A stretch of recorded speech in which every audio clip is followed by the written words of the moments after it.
नमस्कार मंडळी सर्वांना, श्री स्वामी समर्थ। तर आपण आज आपल्या आजच्या व्हिडिओमध्ये अशी माहिती बघणार आहोत की आपण रोज थोडं तरी नामस्मरण करायला पाहिजे।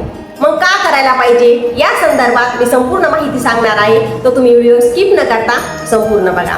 कसं आहे ना, आपण रोज आंघोळ करत असतो। मग आपण रोज आंघोळ का करतो? का आपल्या शरीरावर जी धूळ साचलेली असते ना, ती साफ करण्यासाठी आपण रोज आंघोळ करत असतो। मग आपलं घर पण आपण रोज साफ करतो। मग घर का आपण रोज साफ करतो? तर आपल्या घरामध्ये समजा कळत न कळत धूळ साचलेली असते, ती साफ करण्यासाठी आपण रोज घर साफ करतो। मग आपल्या मनाचं काय? आपल्या मनावर जी धूळ साचलेली असते, आपण त्याच्यासाठी काय करायचं?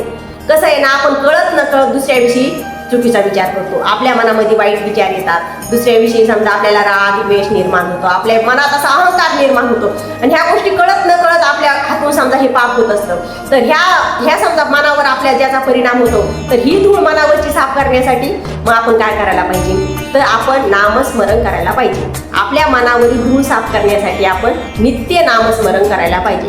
कारण कसं आहे ना, शरीराला जशी पाण्याची गरज आहे, तशी आपल्या आत्म्याला नामस्मरणाची गरज आहे। आणि संतांनी सांगितलेलंच आहे की कलियुगामध्ये नामस्मरणाला अधिक महत्त्व आहे।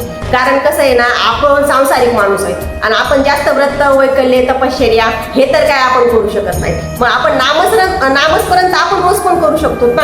त्याच्यामुळे आपण नामस्मरण नित्य करायला पाहिजे। नामस्मरण केल्यानं काय होतं? आपलं मन शांत राहतं आणि एकदम साफ राहतं। आपल्या मनावर जी धूळ साचलेली असते वाईट विचारांची, ती दूर होत असते। म्हणून आपण नित्य नामस्मरण करायला पाहिजे। कसं आहे ना, आपण आरशामध्ये बघतो, आरशामध्ये आपल्याला आपलं प्रतिबिंब दिसत असतं, पण जर आरशावरच जर धूळ साचलेली जर असेल तर आपलं प्रतिबिंब आपल्याला स्पष्ट दिसतं का? त्याच्यामुळे आपण काय करायला पाहिजे? आपल्या मनावर जी धूळ साचलेली असते ना, ती आधी दूर करायला पाहिजे आणि नित्य नामस्मरण करीत राहायला पाहिजे। मनावरील धूळ जर साफ करायची असेल तर नामस्मरणाशिवाय दुसरा पर्याय नाही। तर आजच्यासाठी एवढंच। आणि आपले व्हिडिओ जर तुम्हाला बघायला आवडत असतील तर आपल्या चॅनलला लाईक, सबस्क्राईब आणि कमेंट करायला विसरू नका। सर्वांना श्री स्वामी समर्थ।